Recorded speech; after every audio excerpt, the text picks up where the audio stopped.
Okay. My cousin is here. Huh? My cousin. Okay. Hare Krishna. Shankar and Sridhar. Sridhar. Okay. You're from South India? Chennai. Okay. Good. You guessed it. Yeah. In the middle of a cushion, so other people can see it.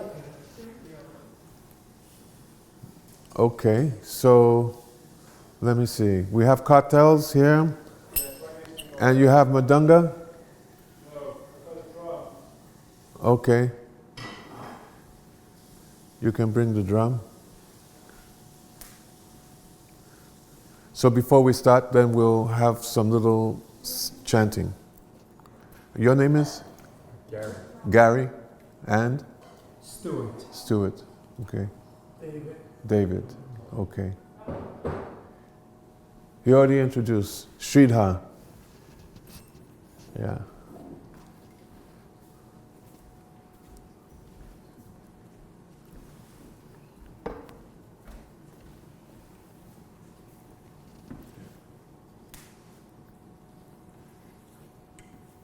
Okay. You want to sing? You want to do a bhajan? Also, if you like. Yeah, you can. Radha Madhava. No, just Maha Mantra is easy for them. Everybody knows. Right. Well, Maha Mantra is easy. You know Jai Radha Madhava? Yeah. No, Maha Mantra is easy. Anyone know how to play a drum? I love percussion. Oh, you love percussion? Yeah. Okay. You play tabla? I'll practice. Okay. You can stop me if it doesn't sing. It's really out of time. Okay, so we're going to start very simple. Maha Mantra is called. Maha means great. Mantra means that which makes the mind peaceful, controlled. Words there are three: Hare, Krishna, and Ram. Hare Krishna Rama. Actually, we should have had a song sheet. So it goes very simple. Hare Krishna, Hare Krishna, Krishna Krishna, Hare Hare, Hare Krishna, Hare Krishna, Krishna Krishna, Hare Hare, Hare Rama, Hare Rama, Rama Rama, Hare Hare, Hare Rama, Hare Rama, Rama Rama, Hare Hare, Hare Krishna, Hare Krishna, Krishna Krishna, Hare Hare,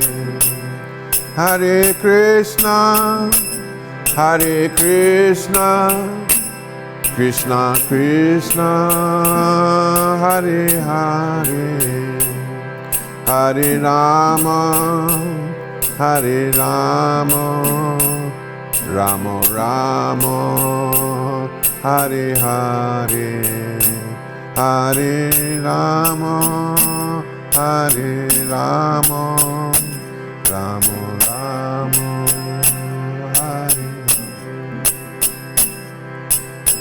Hare Krishna, Hare Krishna, Krishna Krishna, Hare Hare, Hare Krishna, Hare Krishna, Krishna Krishna, Hare Hare, Hare Rama, Hare Rama, Rama Rama, Hare Hare, Hare Rama, Hare Rama, Rama Rama, Hare Krishna, Hare Krishna, Krishna Krishna, Hare Hare, Hare Krishna, Hare Krishna, Krishna Krishna, Hare Hare, Hare Rama, Hare Rama, Rama Rama, Hare Hare, Hare Rama, Hare Rama, Rama Rama, Hare Krishna, Hare Krishna, Krishna Krishna, Hare Hare, Hare Krishna, Hare Krishna, Krishna Krishna, Hare Hare, Hare Rama, Hare Rama, Rama Rama, Hare Hare, Hare Rama, Hare Rama, Rama Rama, Hare Hare. Haribo, Haribo, Haribo, Gora, Haribo, Nitai Gora, Haribo, Haribo, Gora, Haribo.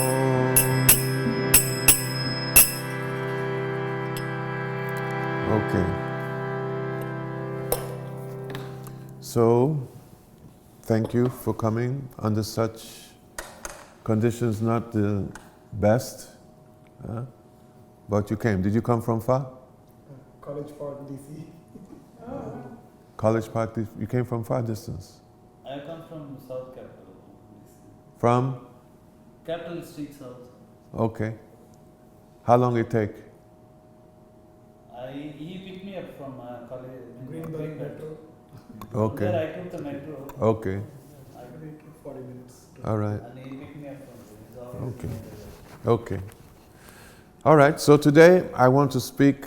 Bhagavad Gita is in front of me, so I'll speak little something from Bhagavad Gita. Have you heard of Bhagavad Gita? Yeah. Okay.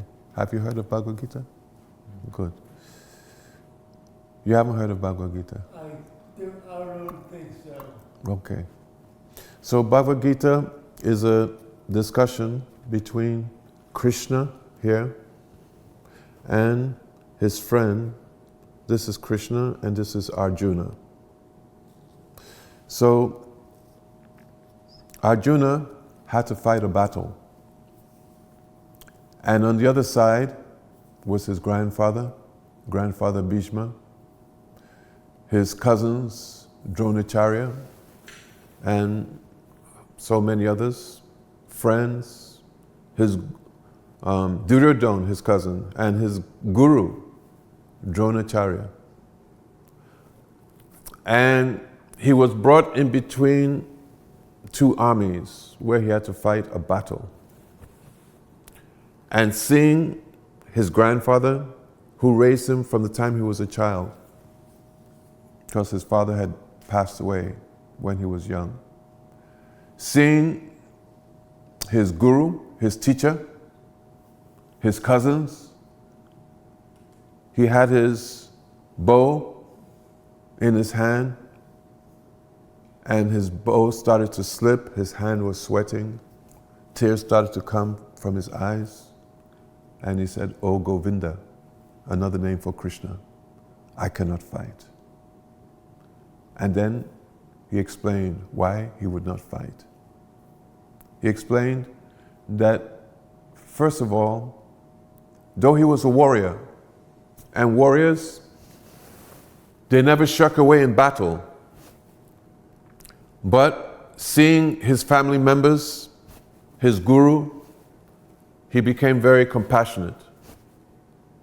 And he was crying not for himself, but he was crying for them, that he would have to kill them in this battle.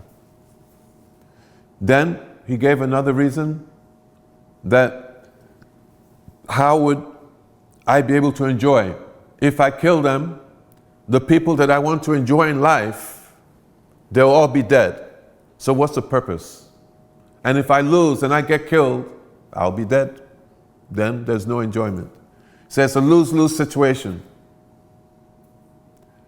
And then he gave this enjoyment. This is very, very important, because the living entity, according to Vaishnava philosophy of the Vedas, then the source of our suffering and our being caught in a material world of miseries is our desire to enjoy in this world.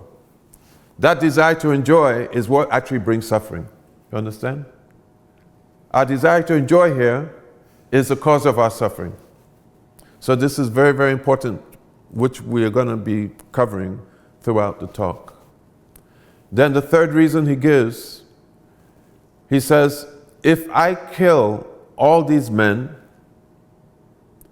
then who will be there to protect the ladies?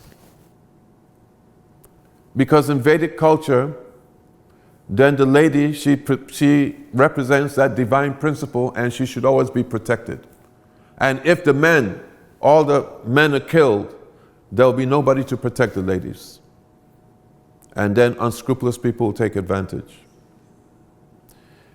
Then his fourth reason, he said that for me to do this would be very sinful.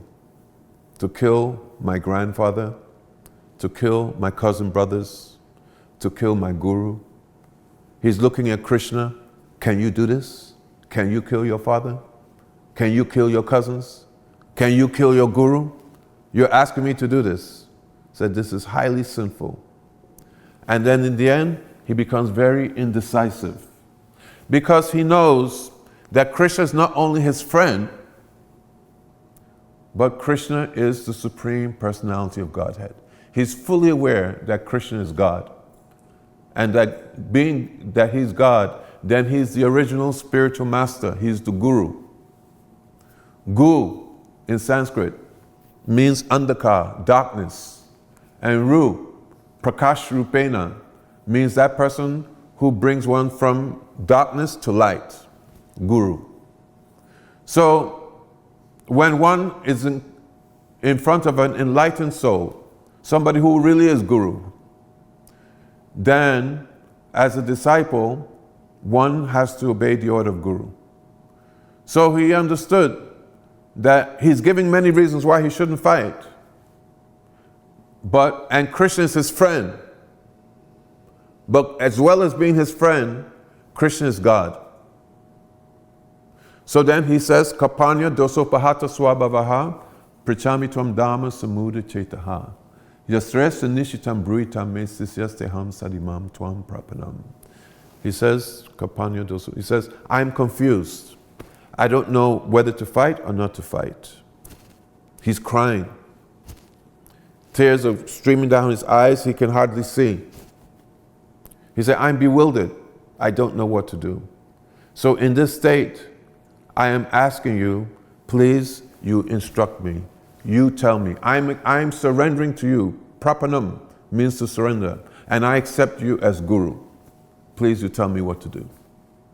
And then at that time, Krishna, he smiles.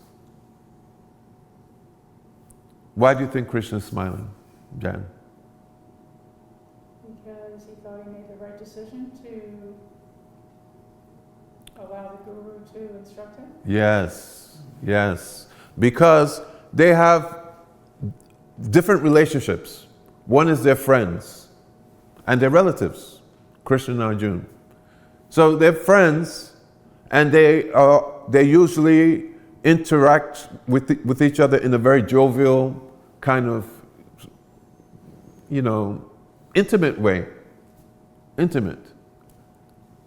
But now, he's saying, I don't want that relationship right now. I want the relationship, you as my master, and me as your servant, your disciple, and now you tell me decisively what is best for me. And in this situation, then Krishna, he smiles because Arjuna is now, he's placed a platform by which Krishna can give knowledge. And by giving that knowledge to Arjuna, this Bhagavad Gita has been spoken to millions and millions of people. He's given knowledge to millions of people. So then Krishna, he begins and he explains, Natvaevaham jatu nasham natvam neme janadipaha. Nachaiva na bhavisyakmat savivayam matakparam. He said, Arjuna,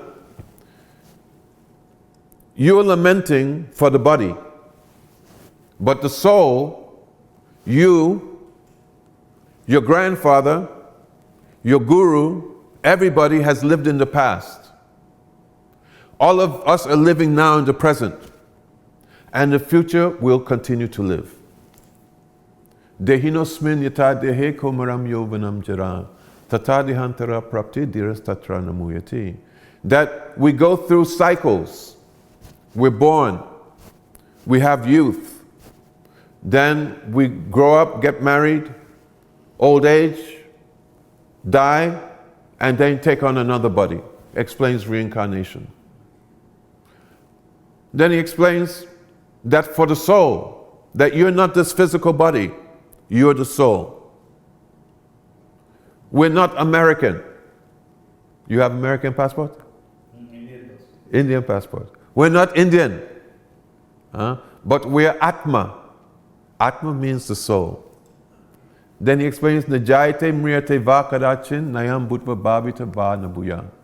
Ajonikcha sasvitoyam purano nahanyate hanyamane sharire. For the soul, there's no birth, there's no death. The soul is eternal. Being eternal, we have lived in the past and will continue to live in the future. So then he explains the eternality of the soul. Vashamshi janani vihaya janani anyani samyati navani dehi. That in this, right now, today, you have a red t-shirt, Camp Glow 2026. Yes. And then tomorrow, you may have a blue t-shirt. And the next day, a yellow, green. But we're not lamenting about changing the shirt. And he said, the body is like a cloth. But the real person is the soul within. So, in this context, then he starts to explain the nature of the soul. So there's another book. It's called Jaiva Dharma by one saint, Bhaktivinoda Thakur. And in Jaiva Dharma, Jaiva means the soul, and Dharma means the occupational duty of the soul, the religion of the soul. Dharma has many different meanings. So he explains that the soul, it has its swabhav. Swabhav means it has its intrinsic nature, the essence of the soul. That if you take that essence away, then it's not the soul. Just like water. I have this glass of water. In room temperature, what is the essential nature of water? Baptism. Huh? Baptism. Liquid state. Liquidity. Liquidity, you see, it's liquid. This is the essential nature of water. If you take water and you put it in the freezer, then what happens? Solid. Becomes ice, solid. And then if you take it and you put it in extreme heat, what will happen? No. Steam, gas, right? But then you take that ice or gas and you put in room temperature, then will come its natural state, liquidity. In the same way, fire. The essential nature of fire is heat and light. So the soul, what is the essential nature, the essence of the soul? Love. Ha! Very nice. Is love.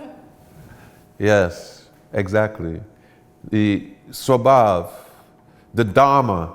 Dharma sometimes is religion, or here the essence. The dharma of the soul is to love. And in its natural position, it's explained, Jivera Surupa Hoy Krishnera Nityadas. This is not Sanskrit, but this is Bengali. That Jivera Swarup, what is the Swarup? The nature, essence of the soul is Nitya Das, Krishna Nitya Das, eternally a servant of Supreme. Okay? So the essence of the soul is to love and to serve. Where there's love, there will be service. Service will always follow where there's love. The mother, she has so much love for her children. And what is she doing? She's serving the children. She's serving the family.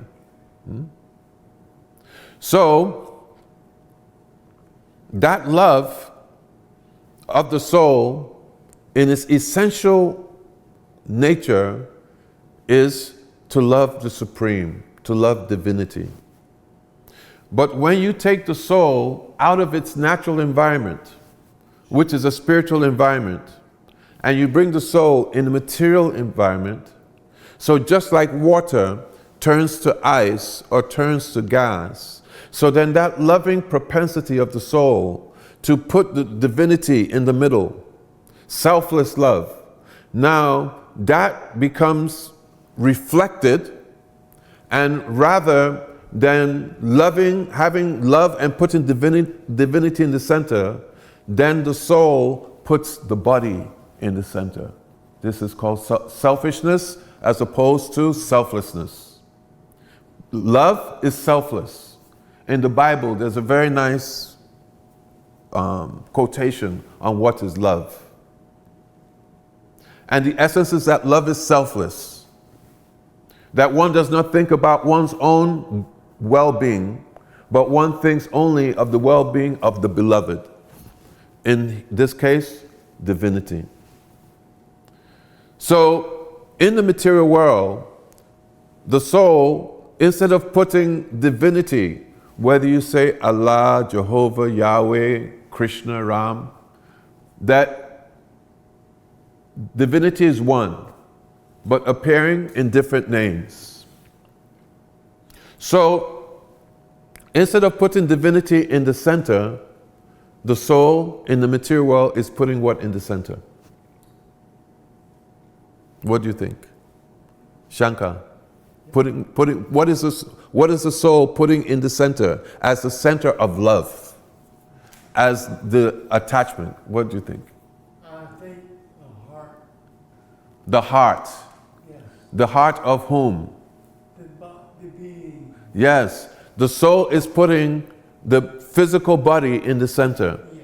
Instead of having that love for God, divinity, so now the soul in the material world, first of all, the soul in the material world undergoes a transformation.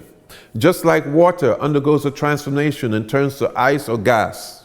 So now the soul in the material world, it undergoes a transformation. And that transformation is that instead of having love for divinity, it has love for the material nature. Okay? Love for the material nature. And with that love for the material nature comes attachment to the material nature. From that attachment to the material nature comes a false ego of accepting the material nature to be real. And the closest thing that the soul has that attachment and love for is one's own body. You understand? That we become attached to our own body, to our own self.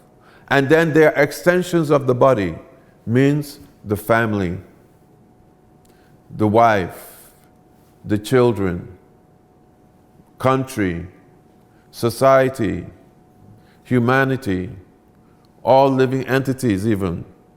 That love is it's extending further and further and further out. It's becoming more broad, but it's missing one point. That you may have love for the body, but this body is temporary. And when the body goes, the soul is still there. And that loving propensity is still there. But where would the love go? Then somebody who is more broad-minded, rather than just being very self-centered and thinking about themselves, they have love for their family. But after some course of time, then the family members will also die off. And that person will die. But that love, that essence, the soul is still there. Love is still there.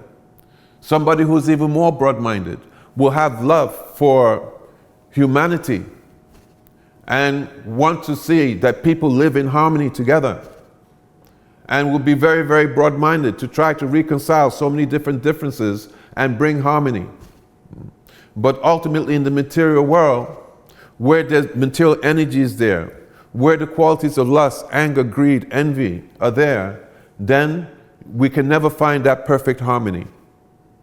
And then somebody may be even more broad-minded and not only want love for themselves, for their family, for humanity, but also for all living entities, for all the animals also.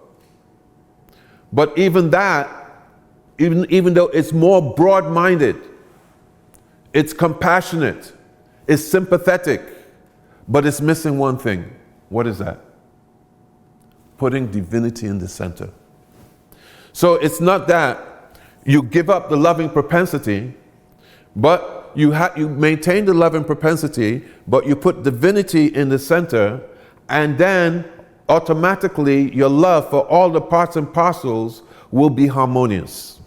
So it's not that you give up loving the body. It's not that you give up loving your family.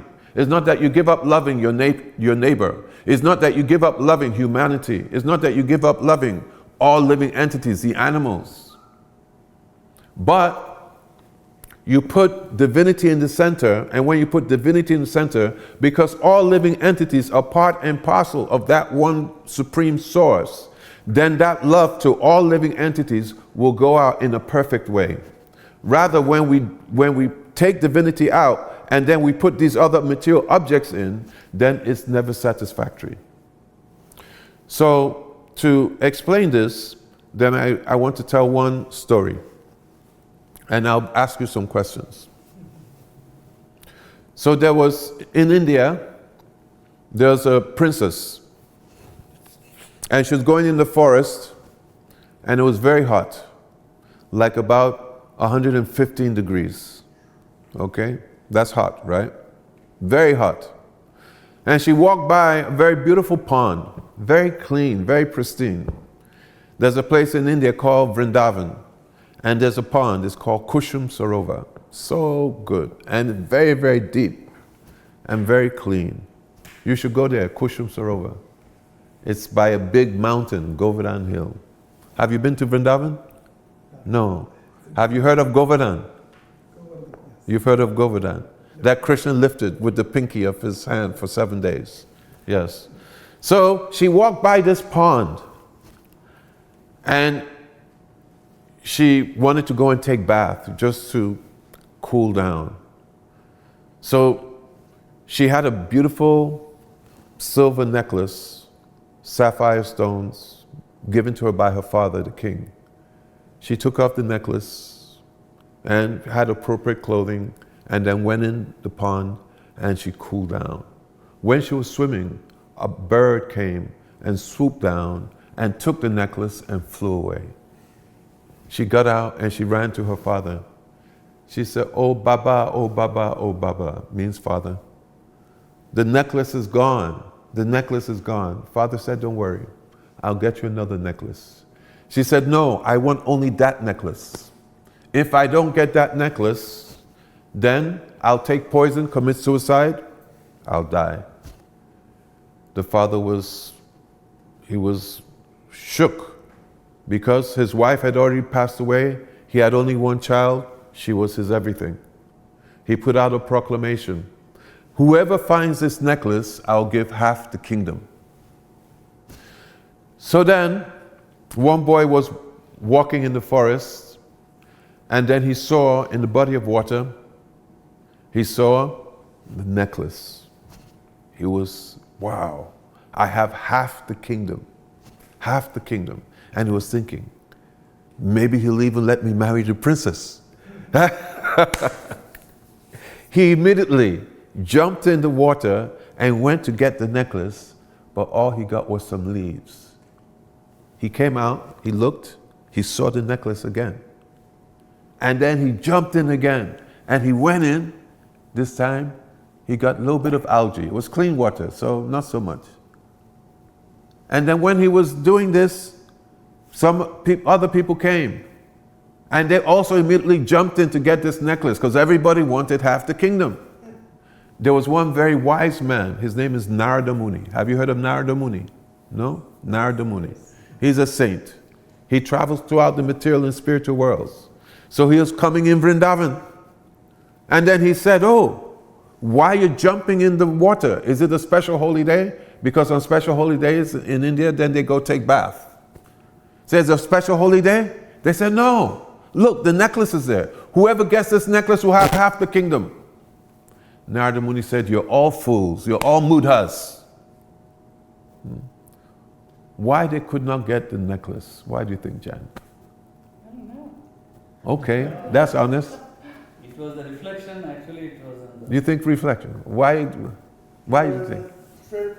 Trick from the devil. A trick from the devil. Because they had material desires. Exactly. It's false. Because if they give up their material desires, then they'll be able to get it. And a false prophecy. Okay, why do you think?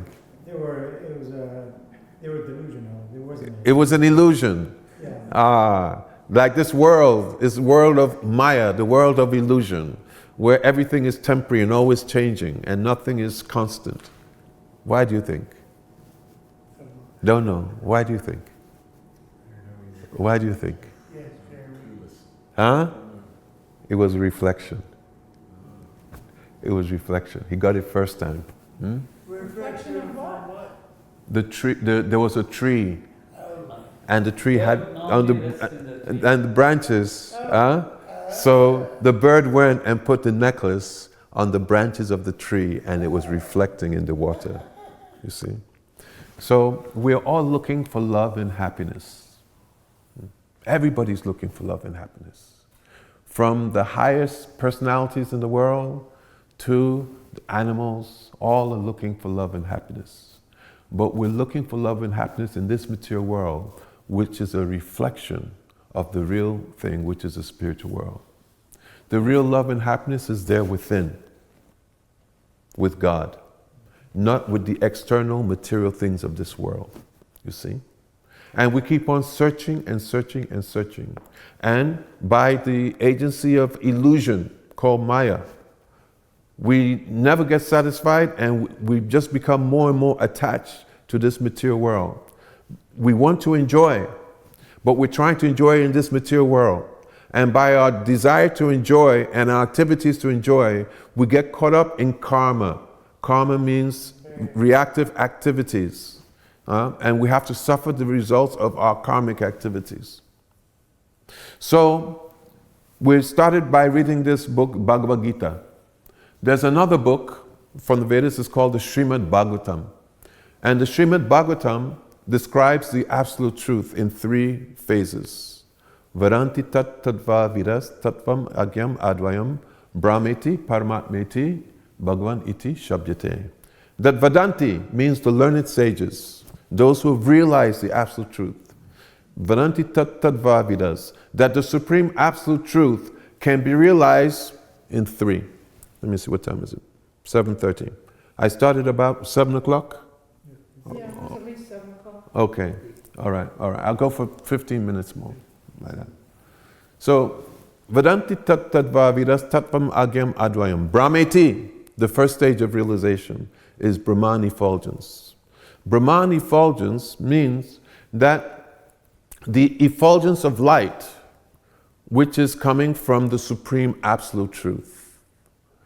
In the Vedas, then it is called Brahman. It is called entering into that state of oneness. In Buddhism, somebody here is studying Buddhism? You're studying Buddhism? Formally, yeah. Yeah, a little bit. You're studying Buddhism? Okay. In Buddhism, then it's called Nirvana. That state of nothingness. Just 0, 1. But it's the same concept, basically. So, in the Vedas, that understanding of Lord Buddha is manifest in this stage, Brahman. Brahman. To merge into the oneness, or to merge into the nothingness. Brahmeti. Paramatmeti. Let me see, should I go through the 3 and explain? Paramatmeti. So that Brahman, the Supreme Absolute Truth, has multifarious energies. Parasha Shakti Vividaiva Shriyate. Swabhaviki Jnana Bala Kriyacha. That Parasha Shakti, he has multifarious Shakti. Shakti means energies. And he has energies in the spiritual dimension, transcendental, and in the material dimension. Okay? In the material dimension, we have primarily the mode of ignorance, the mode of passion, and the mode of goodness. And then you have so many different variations of these three. In the transcendental world, you have again three: Sat, Chit, Ananda. Sat means eternity, Chit means knowledge, and Ananda means bliss or love. So, one, by engaging in practice of austerities and also discrimination, the person who wants to realize this Brahman effulgence, then with their intellect, they discriminate that the Supreme Absolute Truth is not earth, is not water, is not fire, is not earth, water, fire, is not air, is not intelligence, is not false ego. There are 25 elements which make up this material world. It's none of these, it's not the body, it's not the intellect. That it is that oneness, that Brahman, that is the Supreme Absolute Truth. So they understand with their intellect. But now, to realize it, then they have to live a life of detachment, living a very, very simple life, living away from the different sense objects which will bring one into the material kind of consciousness. So they live a life of detachment. And then they live a life where they practice certain austerities which bring about peace, especially peace of the mind. And then they engage in meditation. And by this process, then they come to that point of realizing the oneness, the Brahman. So when you realize Brahman, then you realize one aspect. There's three things I explained for spiritual: Sat, Chit, and what was the last one? Ananda. Sat, Chit, Ananda. So those who meditate on the Brahman and they realize the Brahman, then they become imbued with that Sat. Sat means eternity. That Sat consciousness of eternity. There's some Chit and there's some Ananda, but primarily is Sat. Then you have the yogis. They do mystic yoga. Now we have people that are doing yoga and they do asanas. But this is just one aspect. In the mystic yoga system, you have yam, niyam, asan, pranayam, pratyahara, dharana, and then ultimately you come to samadhi, where you come in trance. So the mystic yogi, then their goal in realizing the absolute truth is to realize the form of divinity that's situated within the heart called Paramatma. Paramatma. That Atma means the soul. But within everybody, there are two souls. There's the Atma and the Paramatma. Paramatma is that manifestation of divinity that enters into the material world and is there within the living entity. And every living entity, whether it be human being or animal, has two predominating souls, the Atma and the Paramatma. So the yogi, they engage in austerities and their yoga, they come to a point of samadhi. And in that stage of samadhi, trance, then they realize the Paramatma within. Very difficult. Very, very difficult. And the first group, the Brahmavadis, they're very, very powerful personalities. Some say that you heard of, you've read Autobiography of a Yogi? No? Long time ago. So he engaged in that process. Even though some say that he was a bhakta also. But he engaged in that impersonal process. And it's very, very, very, very difficult. Very difficult. And also very difficult is the process of yoga by which one enters into samadhi and achieves darshan of the super soul within. Practically speaking, in this age, it's not even possible. This is a process of self-realization which is meant for another age, where people had very, very long lifespan and they could engage in that process. But by this process of yoga, then one realizes Sat, the eternal aspect of divinity. And what's the second? Chit, knowledge, cognizant. They become cognizant of the Supreme Lord that's within the heart. And that Supreme Lord is not only within their heart, but within the hearts of all living entities. Not only is that Paramatma within the heart of all living entities, that Paramatma is within every atom. And the material universe is being sustained by the presence of the Paramatma within. So this is Sat and this Chit. Vedanti tat tadva vidas tatam agyam advayam brahmeti paramatmeti, and the last Bhagavan. Bhagavan iti shabdyate. So Bhagavan iti shabdyate. Oh, before I forget.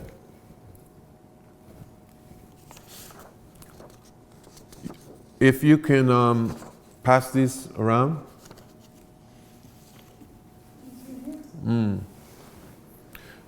So Bhagavan iti shabdyate is the last stage, and that is to realize the personal form of the Lord, Bhagavan. So there's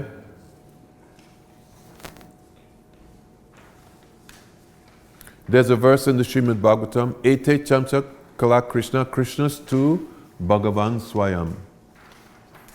That Bhagavan is the personal form of the Lord.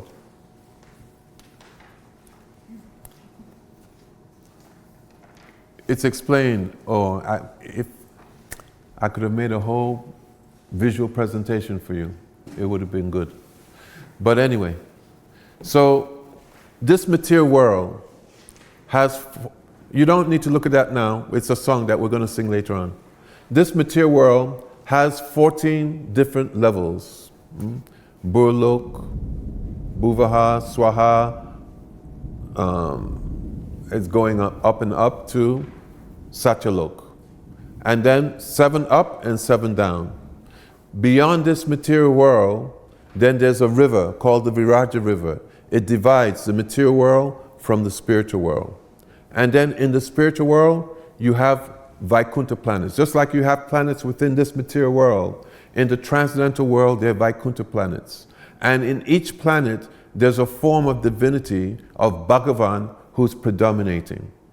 So now, the third process of self-realization is by the process of bhakti. One is by the process of gyan, knowledge. You merge into the oneness or nirvana. The next is by the process of mystic yoga. You realize the Paramatma within. And then the third is by the process of devotion. You enter into the spiritual planet that one desires. And there, one is engaged in loving devotional service with the Lord. Okay? Are you with me? So in that third stage of bhakti, then there's realization of eternity, knowledge, and what's the last one? Ananda, bliss or love. Satchit Ananda. So, but the nature of the soul, as we explained in the very beginning, is to do what? What is the nature of the soul? Love. Thank you. The nature of the soul is to love, right? But for love, then there is, in Sanskrit, you say prem ashroy. Prem means love. And ashroy means the shelter of love, or the lover. And then prem vishoy.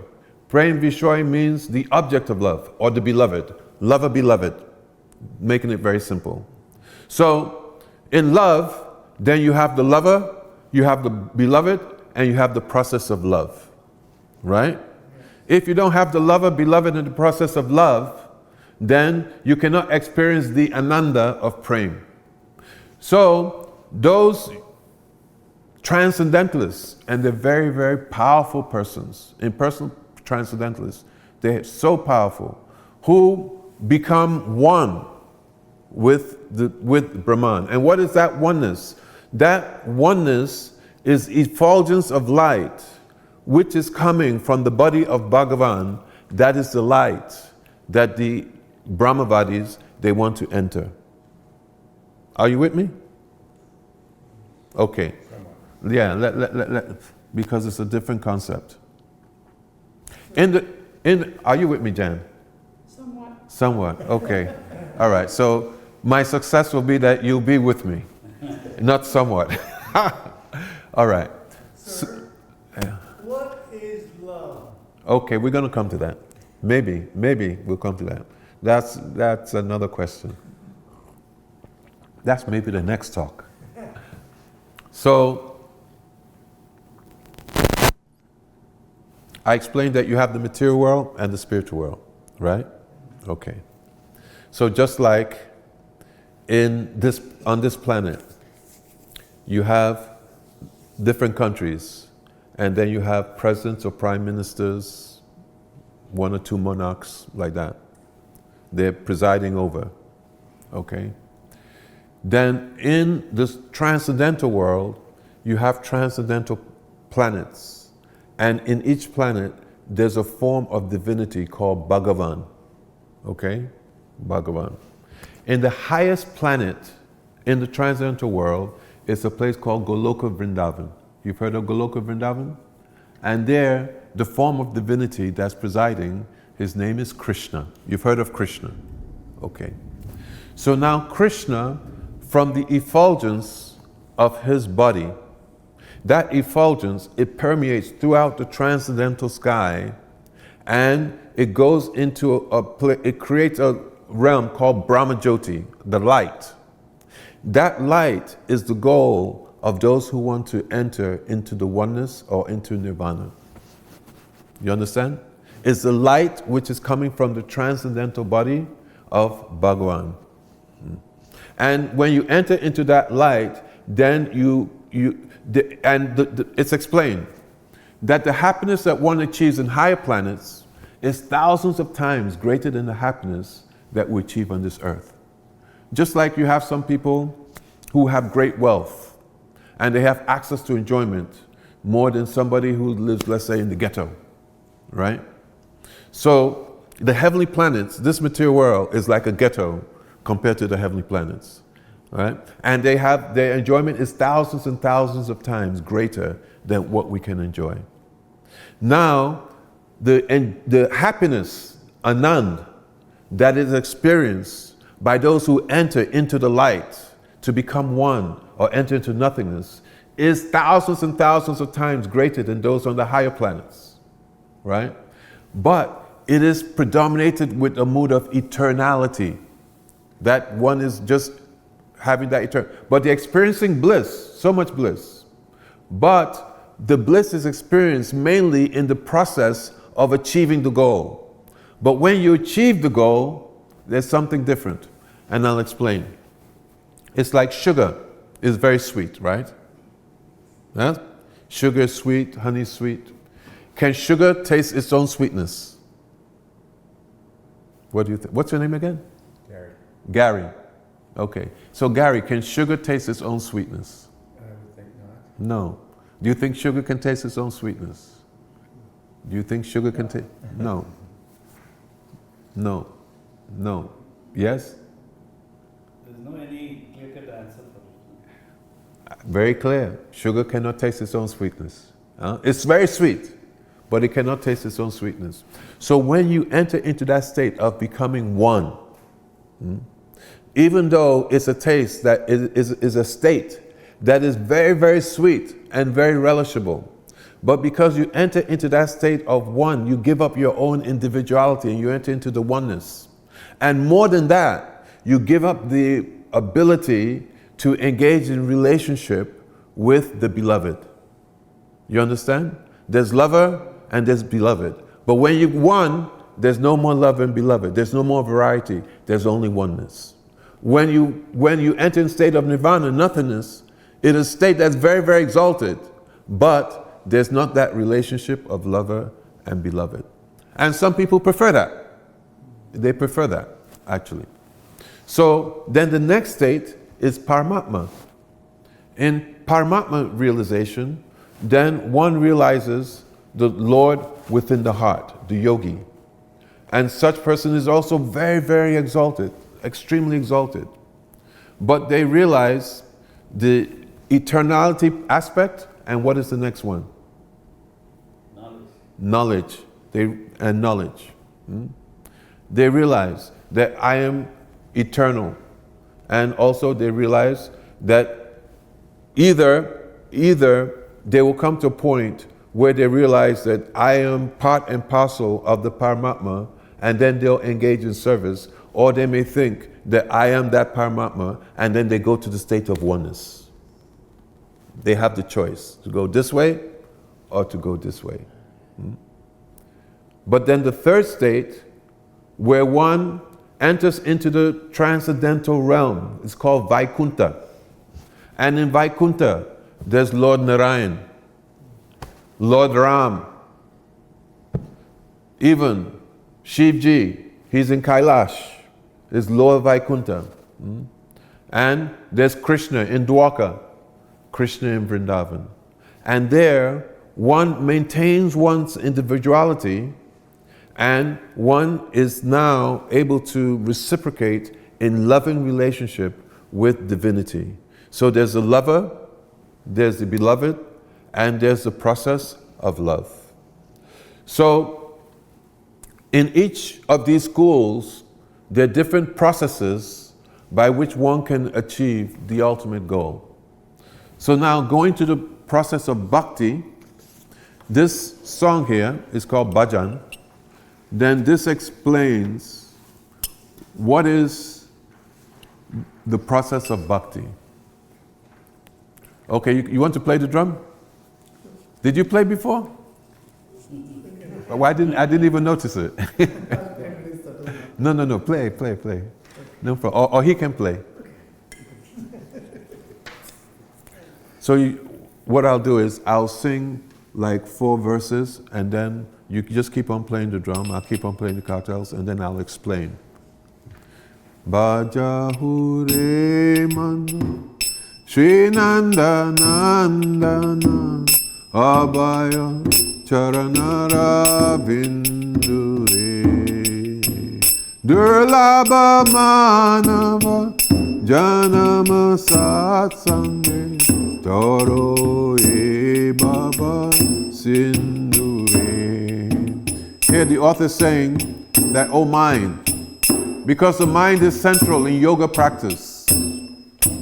By the mind, one can be elevated, and by the mind, one can be degraded. So he say, oh mind, just engage in the service of Nanda Nandan, means Sri Krishna, the same Supreme Lord. Whether you call him Allah, Jehovah, Yahweh, Buddha, there's one God. So that if you engage in that service, then you come off of the bodily platform. You come off of the platform of illusion, and you come to the platform of the soul and the platform of love. Very important thing he's saying here. Durlabha Manava Janama Satsange. That this human form of life is very rare. Durlabha. Durlabha means very rare. That there are 8,400,000 species of lives. Humans, animals, birds, aquatics, trees, reptiles, so many different species. And after going through so many different species of life, we come to the human form. And in this human form of life, we have the intellect to inquire, who am I? What is the purpose of my life? How can I achieve pure love? So here he's saying that this is very, very rare. And having achieved it, one should not let it go. But one should utilize this body, which is like a boat. This material world is like an ocean. And with the boat of this body, cross this ocean of material existence and come to the other side of pure love of God.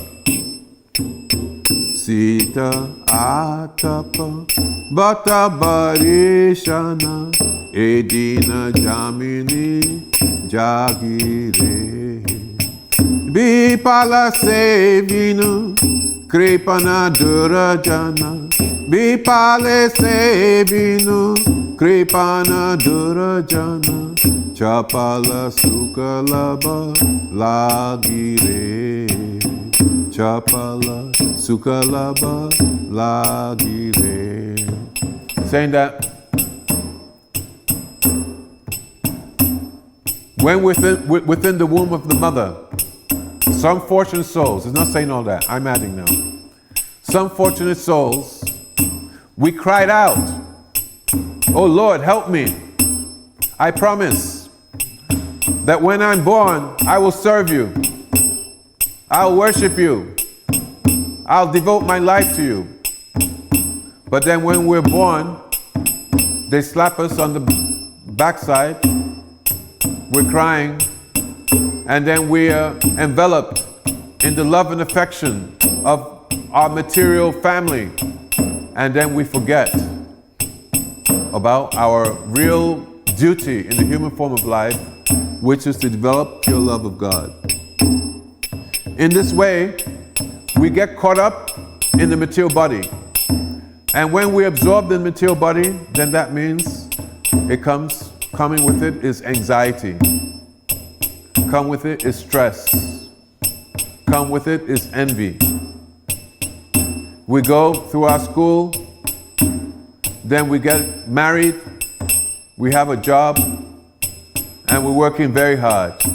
Like here in this DC area, people are driving 4 hours at least every day to and from work.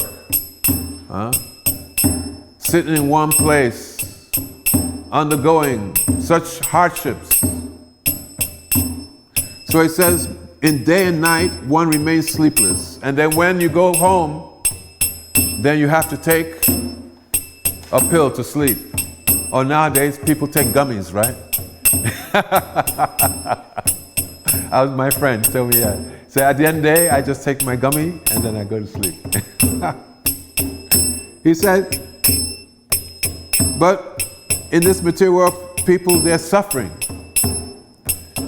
Because the love has been misplaced. Instead of putting love in divinity, we're putting love in so material objects. And we're working very hard day and night. And we forget what's the goal of life. The human form of life is meant for developing love of God. This is the real purpose of the human form of life. But we forget. And instead, we become like animals, only thinking about eating, sleeping, sex life, and defending what we have. So the Vedas says this is Dvipat Pashu, two-legged animals.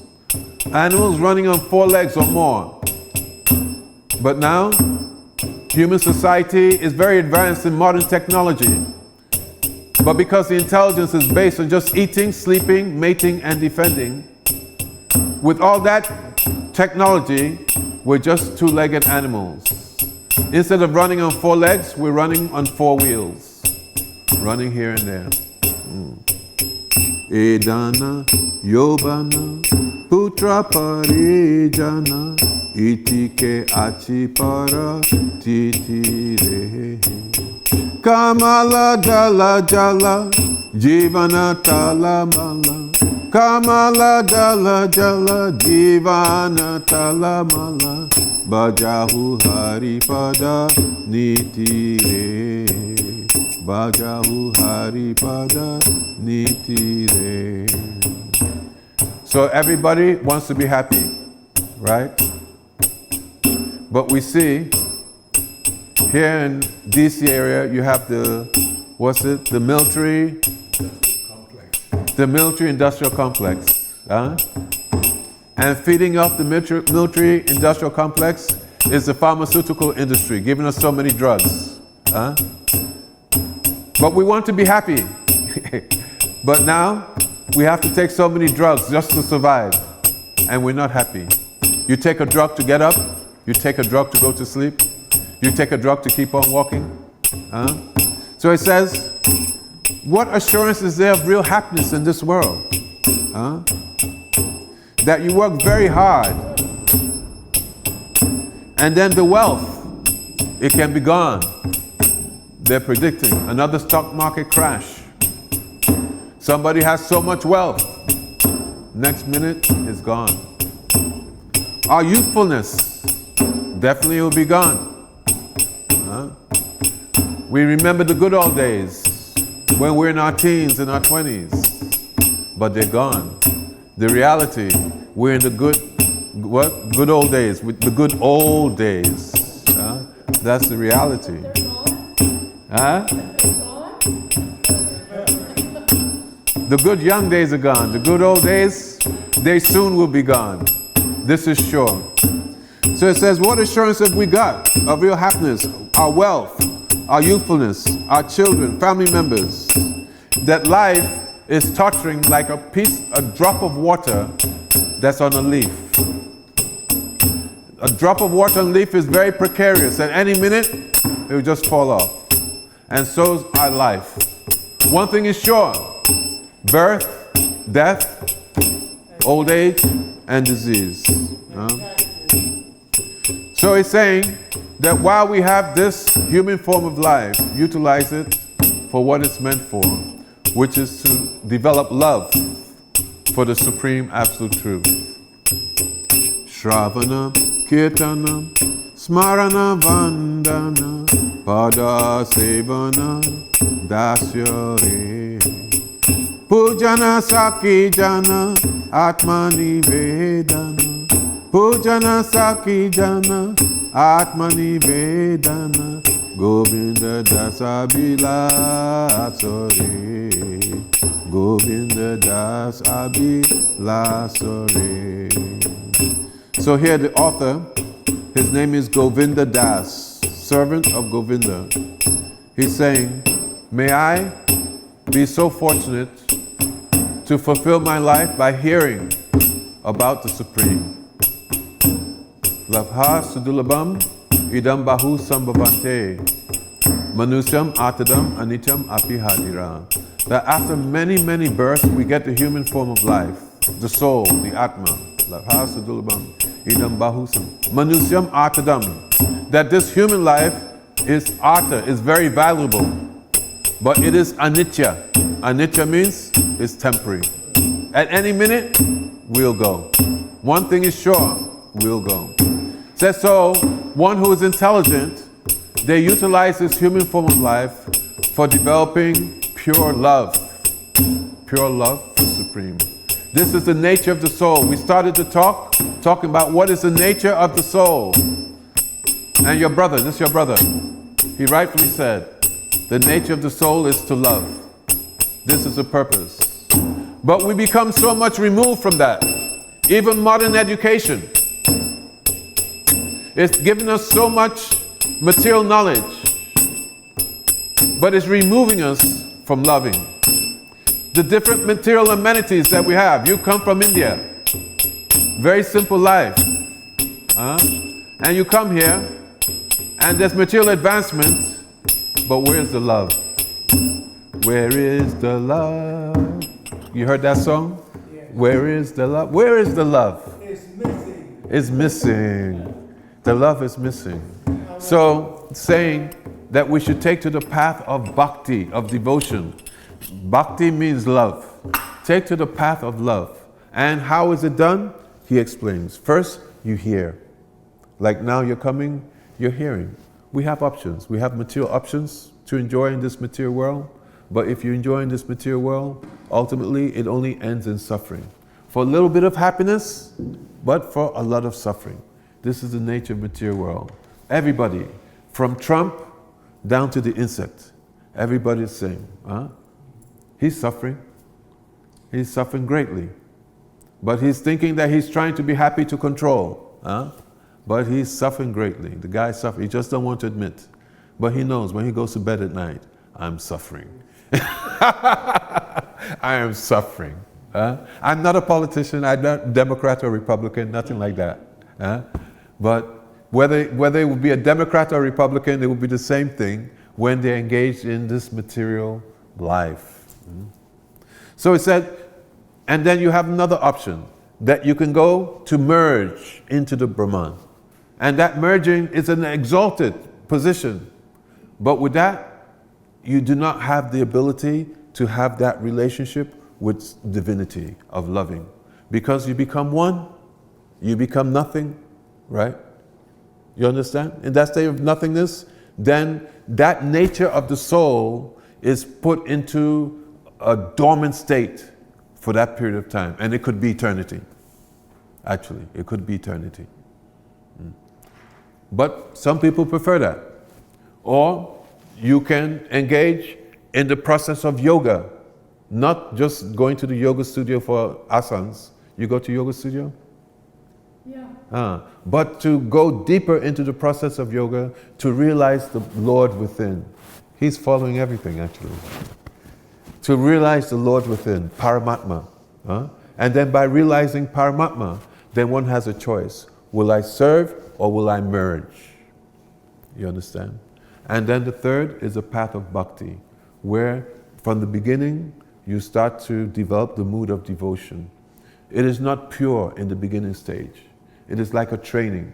But then one goes through that training stage and goes through different stages of advancement until they come to the point of pure love of God.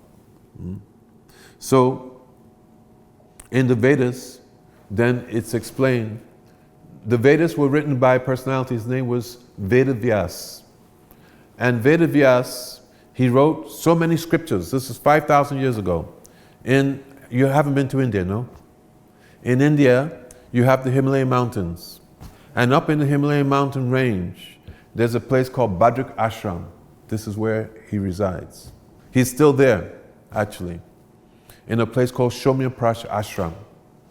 And there he wrote, for the benefit of society in this age of quarrel and hypocrisy, he divided one Veda. Veda means knowledge. He divided that one Veda into 4 books. And after dividing it, then he wrote what's called the Puranas. Puranas are books which are meant for those who are not able to go deeply into Sanskrit, who are not so austere, so intelligent. He wrote the Puranas. But he wasn't happy. He wrote all these books for the elevation of humankind, but he still was not happy. And then his guru came to him. You know the guru of Vyas? Narada Muni. Narada Muni is his guru. Narada Muni came to him, and Narada Muni said, why are you not happy? He told his guru, he said, you're a sadhu Vaidya. Vaidya means doctor, Ayurvedic doctor. He said, you're a sadhu Vaidya, means that the saint is a doctor, because somebody who's really an elevated saint, just by looking at you, they can tell you your past lives and what is going on. He said, you tell me, what is my problem? Give me the diagnosis. And then he said, you've written so many scriptures, and you've explained the path of karma, the path of Gyan, the path of mystic yoga, but you have not clearly explained that what really satisfies the soul is the path of bhakti. You have not clearly said. And so some people will take Gyan, impersonalism. Some people will take mystic yoga path. He said, but you have not clearly explained. So you go back in meditation and you write one book which will clearly explain what is the ultimate welfare for human beings. And then he went in meditation, and in his meditation came to him one book called the Srimad Bhagavatam. So the Srimad Bhagavatam is called Samadhi Bhasya, means that book which has come in his trance. And in that book, then he explains the whole process of Bhakti Yoga. And Bhakti Yoga, it has 9 main processes. Hearing, like now we're hearing, and then chanting. As I've been chanting, singing songs, singing the mantras. Oh, I didn't bring my beads. We have meditation beads that we use, and we chant Hare Krishna, Krishna Krishna, Hare Hare, Hare Rama, Rama Rama. There are different mantras, there are many different mantras, but this mantra is called the Maha Mantra. It's composed of transcendental names of divinity, and by chanting and meditating on these names, it purifies the heart of lust, anger, greed, envy, illusion. And in the pure soul, then this transcendental realm manifests and our spiritual form. Now we have a material form, but we also, the soul has its own unique form, and that form will manifest to us by the process of bhakti. And in that form, our real form, because we are not this material body. This material body is just a cloth. And then in our real form, then we can engage in real devotional service to the Supreme Lord which is Bhakti Yoga. So, any questions? Sir? Yeah. What is the language? Sanskrit. Okay. Sanskrit. Sanskrit. Very ancient language. Shida, any questions, comments? Yeah, good question. No? What are the meanings here? The meaning? Bhaja Hure Mana, Sri Nandanandana. Bhajan, do worship. Bhaja Hure Mana, Mana is mind. Mind. It's a song to the mind, because the mind is, for the conditioned soul, is always tricking us and taking us towards the material energy. You see? So he's telling the mind that now I've come to understand the importance of devotion. And for many lifetimes, you've taken me on the material merry-go-round of enjoyment. For many lifetimes. So now I'm saying, this lifetime, you come with me and worship Krishna. Submit yourself. So this is a song to the mind. Because when we want to take to the path of devotion or any spiritual process, because the mind has been taken, see, when the soul leaves the body, the vehicle for carrying the soul is the mind and the intellect. So that mind has been with the soul for many, many lifetimes, and the mind has been taking the soul here and there and there, and the mind is dictating and the soul is following. So now, this song is, oh mind, now I want to take over my position as the controller, the soul, and I want you to follow me in worship of Krishna. You see. For the materialistic person, we think that we're in control, but actually our mind is in control, and our mind is dictating, go left, go right, sit down, do this, do that. And we're thinking that we're in control, but actually we're not in control. The only person that really is in control of the mind is a transcendentalist person, because then they are aware of their Atma and they're aware of the mind. We are so much controlled by the mind that the dictations and fluctuations of mind, we think that I am thinking. But I am thinking this, but the mind is acting, but we're different from the mind. So it takes some spiritual advancement to come and separate yourself from the mind, to see the fluctuations and movements of the mind and see that I am aloof from that. This is meditation also, to see the mind moving and be the observer of the mind.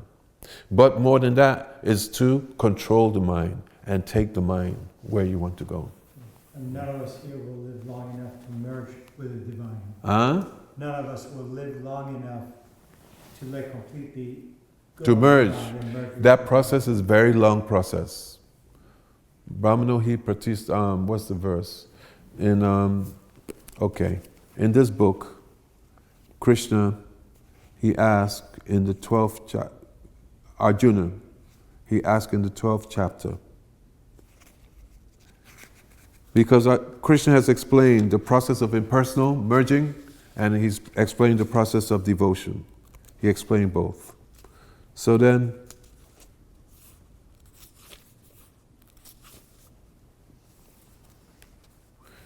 Arjuna inquired, which is considered to be more perfect?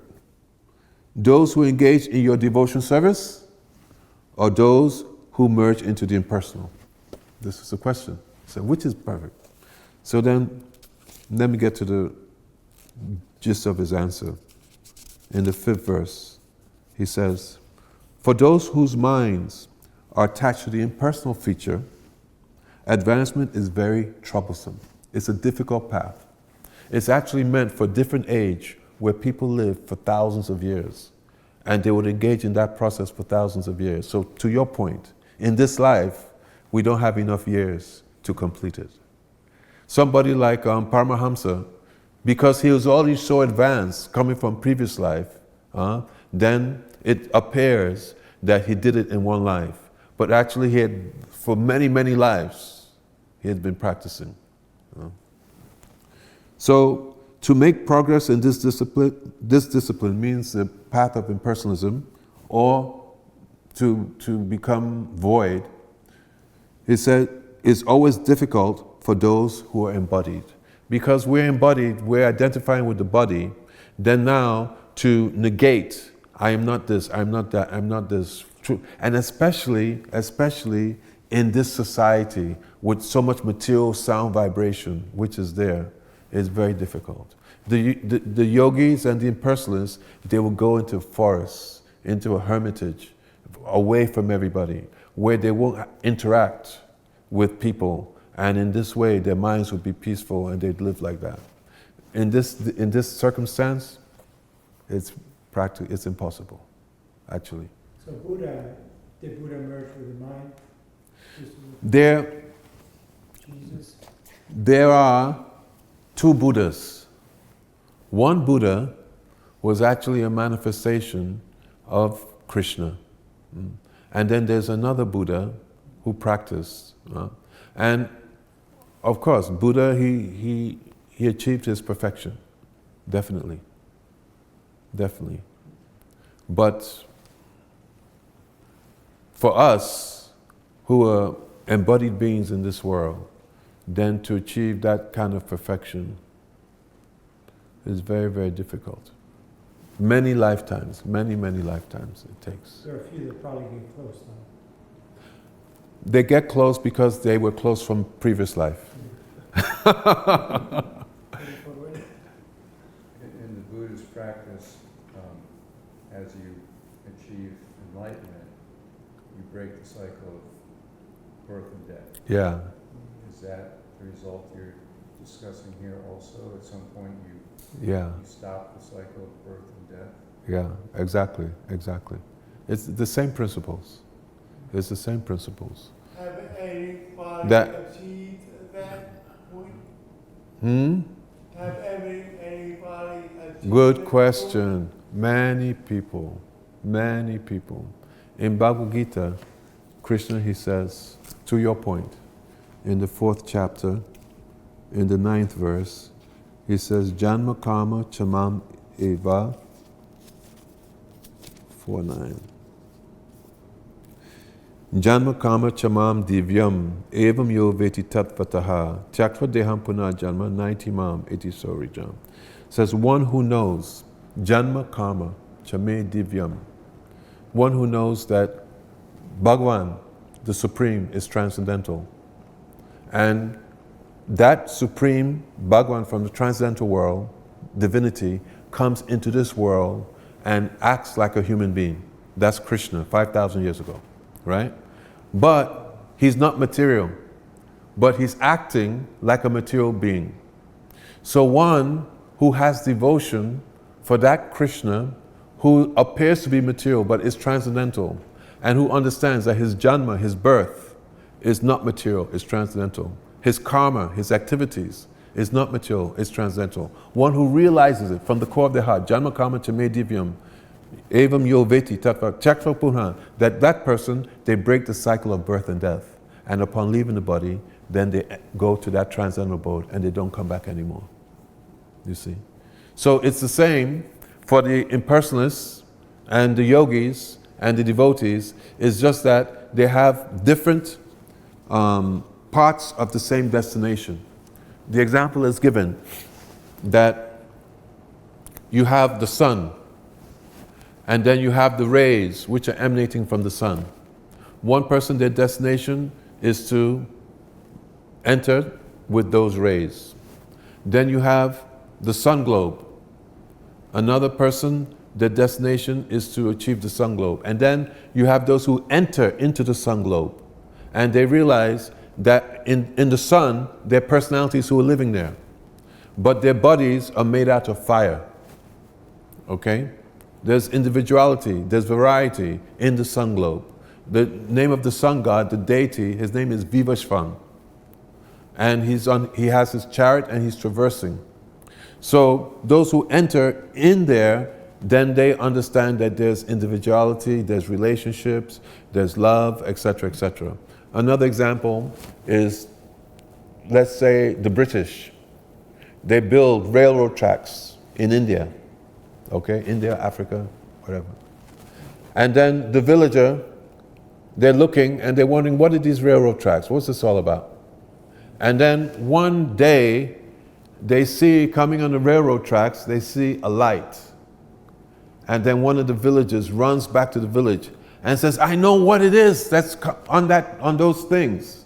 They say, what is it? What is it? A light. Jesus. A light. It's a light. So that light, this is the first stage of understanding, right? Then some villages, they stay, and then they see the train coming.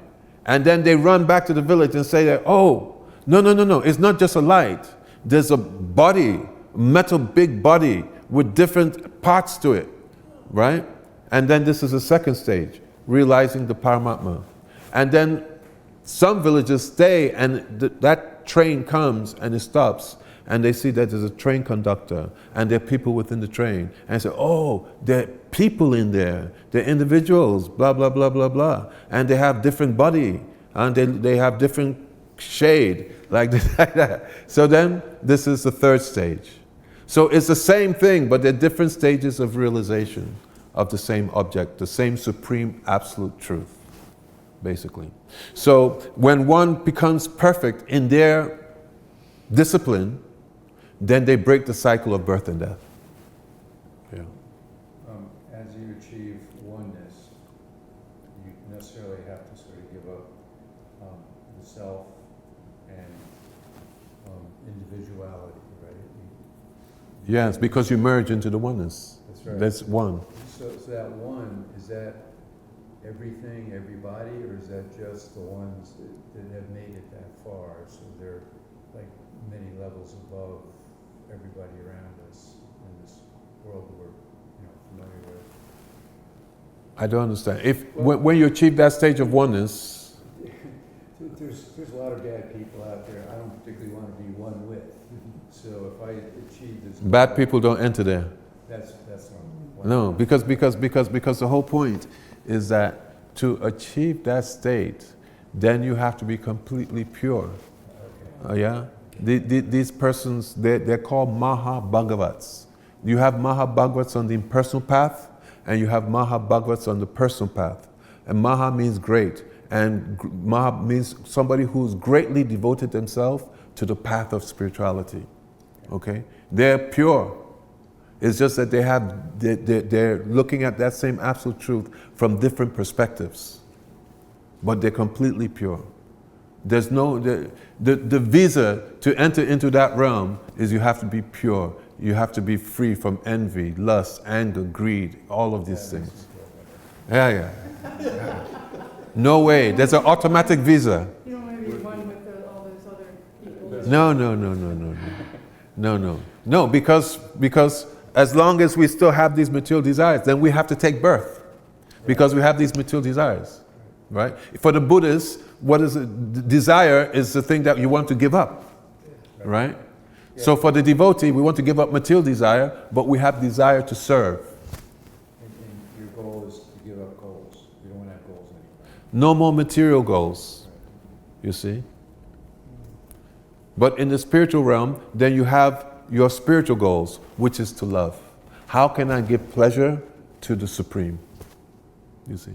So we give up material desire, but we don't give up desire completely. We give because we embrace that desire to please the Supreme. Your desire transforms to something more. Yes, yes, it undergoes that transformation, like water and ice and gas. Yeah. And you get glimpses of that when you meditate. Yes. So in the meditation, the chanting the mantra, so one should receive the mantra from an enlightened soul. This is called initiation. So when you receive, that person means enlightened soul in the true sense of the word, right? Because you may have so many people who have the title of guru, right? And they may not be on that elevated platform. They may be somewhat there, but they may not be really realized souls. I've been in this game for 50 years, I know. But if you get the mantra from somebody who's actually self-reliant, and even on that level, there are levels to it. There are levels to how advanced one is on that path.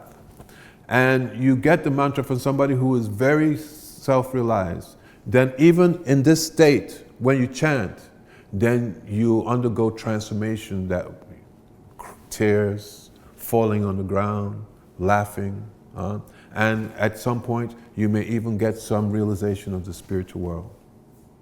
I'll give you an example.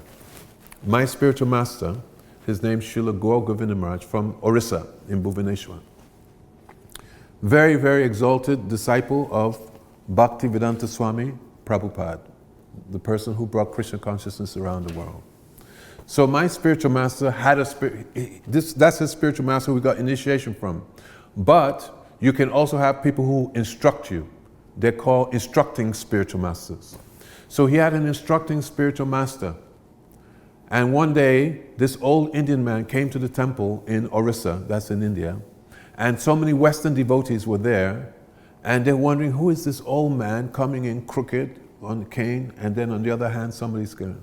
And then the old man looked at the devotees. He said, oh, and he spoke in Oriya language. Do you speak Oriya? And then one devotee said, oh, I speak a little bit. And he said, oh. And then he just embraced the devotee. And the devotee said, hey, Krishna. And then he involuntarily just started chanting and crying. And then he went to the next Western devotee and embraced him. Hey, Krishna. And just started chanting and crying. And then he left a whole line of them. I know, I wasn't there, but I know the devotees, right? And this happened to such an extent that when one of those devotees would relate, that he just started going like that. Well, this is the potency of coming in contact with a self-realized soul. So this is called a reflection of that pure love. So when you get that contact, you're very fortunate, but you have to develop it so that it becomes strong and it becomes real, it becomes your own. So to your question, what's your brother's name? David. David. Yes, such persons are here. In fact, they're always on the planet. Because without such persons being on the planet, there's no purpose. Because the purpose of this planet is to give us a chance to go back to that abode. And it's only through association of such persons. They're always here. Sometimes hiding, but they're always here. Well, if that person doesn't exist, that person knows he is or she is that person? Yes. Good question. Good question. They know. They know, but at the same time, the symptom of such person is that they're very humble. So simultaneously they know, but simultaneously they think themselves very fun. And this is such a good question. Because they have different stages of consciousness. And one stage is called antadasha, that they're internal. And in that internal form, they're not aware of their, we call it a physical body, but it's a spiritual body or spiritualized body that they have. They're not aware of that, but they're just aware of their form in the spiritual world, and they're in samadhi, in trance, engaged in service in that body. And then there's anta-bahya dasha, means that they're half in, half out in that state. And then there's bahya dasha, where they're absorbed, they're aware of what's going on externally.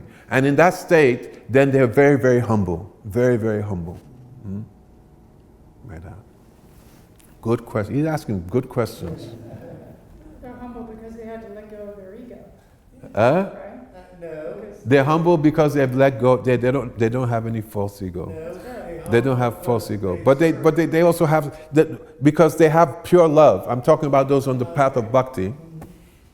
And the impersonalists also, they have similar symptoms, that they're symptoms of the different stages of love. We talk about love, but actually love has different stages. There's prem, then after prem, there's sneha, which means there's deep affection that one has, where the heart melts, and the heart melting tears are flowing from the eyes. So many different things. I should not speak. This is, you're not really, we should be on the beginning stage. They don't talk, right? You reach that level and you don't need to talk. Yes, exactly. Somebody who's on that level, they don't need to talk. That actually, just in their presence, the atoms of love emanating from them, and one becomes affected. Just like that person, he was just embracing. Another person, by their glance, then they imbue love of God. There's one devotee that he had a stick, and he would hit people, and with hitting them, then they Hare Krishna, Hare Krishna, Krishna, Krishna. This is bhakti. Bhakti is different. Bhakti is different. Yeah. You come to Vrindavan, come to India, I'll introduce you to such persons. There's one person I know, his name is Vinod Bihari Baba. He lives in a place called Varshana. Varshana is the place of Radharani, a place called Pilipoka. And he's been living there for like 50 years, and he chants 200 rounds every day in one spot. He used to be a musician, and he does kirtan at night till like about 10 o'clock, 11 o'clock at night. He gets up at 2 o'clock, and then he chants from 2 in the morning to 3 in the afternoon in one spot. Doesn't move. Been doing it for 50 years. You go outside his place and you can feel the spiritual energy coming. Yeah. Vinod Bihari Baba. You can Google. You'll find. Okay. Prashad? Yeah. Any more questions? You can have some prashad. You can ask Govardhana. Now that he started, he should invite more people to come and speak and have more gatherings like this. Yeah. Okay. Hare Krishna. Okay. Oh, okay, yeah. I have a video I want to show you. I get so absorbed in what I'm talking, I always forget my video. So I'm doing some work in Africa. Last 2-3 years I went to Africa and we're doing a little bit of preaching there. And it's been very, very successful. I was just passing through, actually. I was touring, and then I thought maybe I should do something here. And then now I put my foot in there, and now I'm really in there. Which part of Africa? It's near Nigeria. It's a place called Benin Republic. Source. Okay. Movies. Yes. Okay, start with a beacon of, start with that. Volume. West Africa. Imagine a world where hunger stalks the streets and hope is a distant dream. This is around the corner from our temple, our ashram. In West ashram. Africa, this is their daily reality. And the children face a future marked by poverty, illiteracy, and exploitation. Action Charity Trust, the charitable arm That's our temple. of Sri Sri Radha Rented. Govinda Gaudiya, has been a beacon of hope in West Africa for over 20 years. We're fighting poverty, hunger, and despair, one life at a time. In the Republic of Benin, which is one of the poorest countries in the world, a crisis unfolds daily. But it's a nice place. Over half the population is illiterate, and nearly 40% live below the poverty line, nourishing communities. We're presently providing 5 So these boys, they're just living on, they're from the streets, 5 days a week, and they come and join the temple. But some stay, some don't stay, actually. Healing minds, mending hearts. Our weekly workshops. Now we're focusing on the university students. To material problems. University has 50,000 students, so I'm just focused there. Practical tools to help individuals overcome trauma, stress, and other mental health. It's our temple. challenges. Temple programs, a sanctuary of the soul. The heart of our These are mission deities, lies Radha and within the Krishna. sacred walls of our temple. Daily, we delve into the timeless wisdom of the Sridhar. Bhagavad Gita and other sacred texts. Our kirtan programs, a symphony of divine sound. So there's some Indian people doing business there, so they come to the temples. Communities, uplifting spirits and fostering a deep sense of connection. The vibrant That's me. energy of our daily street sankirtan has ignited a spiritual awakening. We do food, in the very those, streets of Benin. the people, they're Muslims, all Muslim people taking to the process. We're building a new center. Hey, Govardhana, come and help me. Okay, I'll tell you when. Don't do anything yet. Okay, she's got it. Healthcare, job training. To make this vision a reality, we we need to raise $900,000. Actually, we've raised about 270, with your kind and much appreciated support, and we're getting land by the university. And lasting legacy for generations to come. It's quite expensive, the land by the university. On the main road leading out of town, 5-minute walk from the university. And then there's another video coming after this. Okay, this is it, right there. Oh, wait a sec, go to the beginning.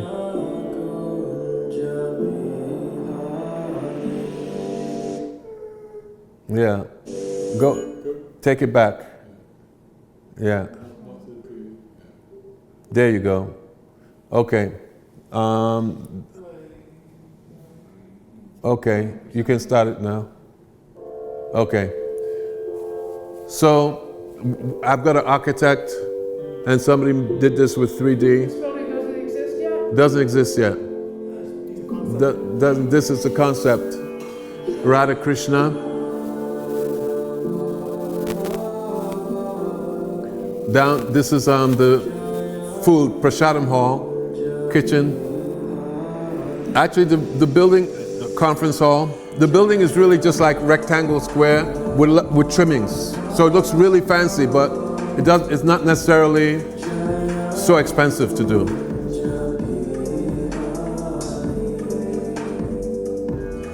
And then next is a hostel. We're having a hostel for the students where they can stay cheap. They have food, prasadam every day. These are like more high-class guest rooms. Then 6 to a room. Some will have 4 to a room.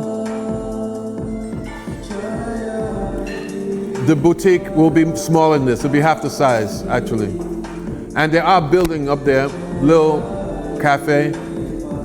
So the whole idea is to make it somewhere where the students will feel welcome, and we're having a wellness center with different modalities.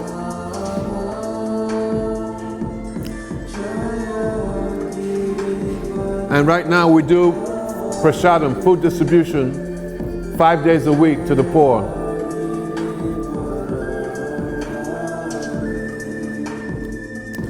So it's a big, well, how you say, we're shooting for the rhino. So let's see how far we get. The country only has like 11 million people, the whole country. And it's in the main city called Cotonou, which has about 1 million. How many people you have in DC? Too many. Too many. Yeah. So that's it, yeah. So basically, I'll be heading back next month. I go to London in a week, spend like a week or 2 in England, and then I go back there, and then I spend like 6 months of the year over there in Benin, and try to get this and train up young people, especially the students, so that they can take it on. Because we all have our time to leave.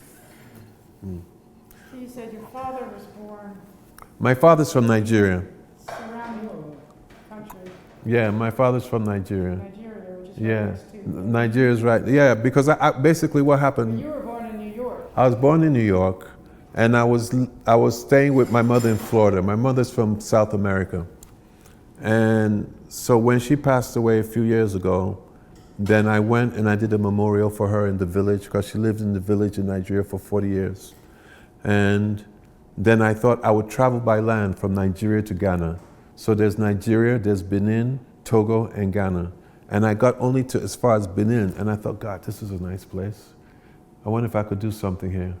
And then one devotee's with me is from there, and he found a place, and everything just kind of really took off.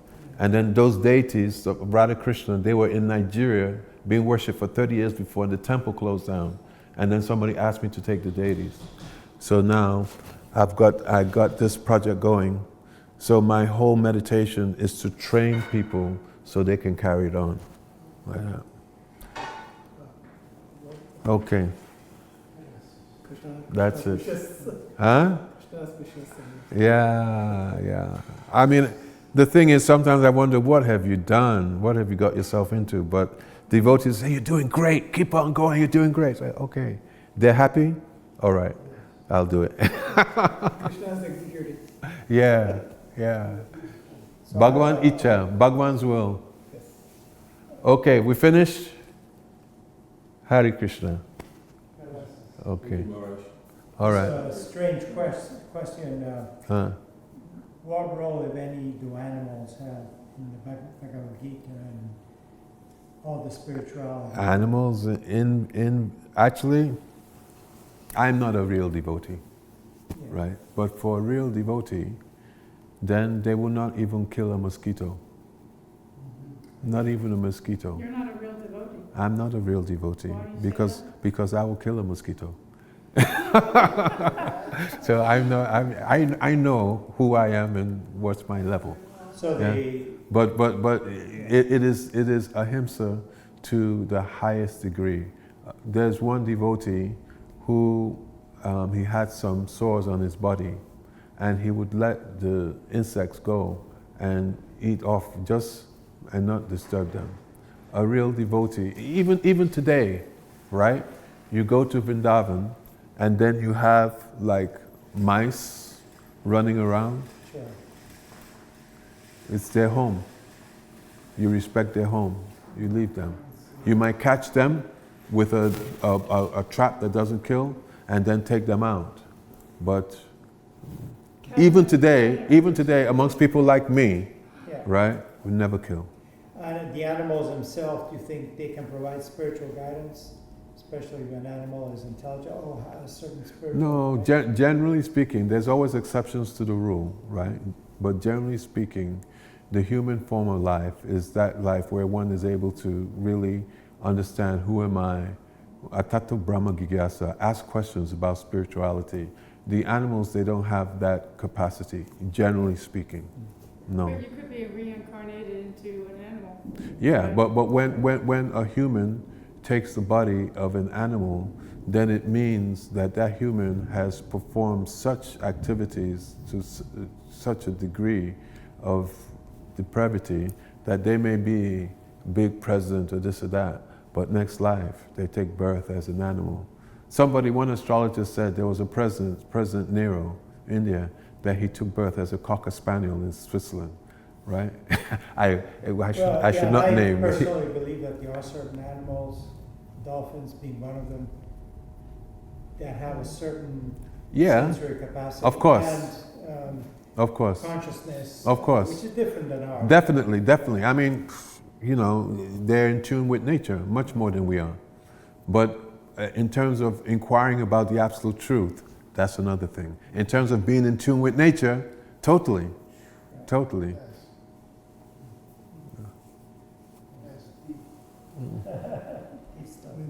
I remember one picture where Krishna says to Arjuna, like, those who see me, they see me in everything, like an elephant, dog, everything. Yo mam pasyati savatra savam chamai pasyati. Tasyaham na pranasami sachame na pranasami. One who sees me everywhere and sees everything in me. Well, you see Krishna everywhere and you see that everybody has a relationship with Krishna. I am never lost to him, nor is he ever lost to me. But what you're quoting is even different verse where the devotee is seeing that Krishna is there within everybody. The humble sage, by equal vision, he sees within a dog eater, that he sees that there's this Lord is there within. So then he respects all living entities. He respects all living entities. So it doesn't kill.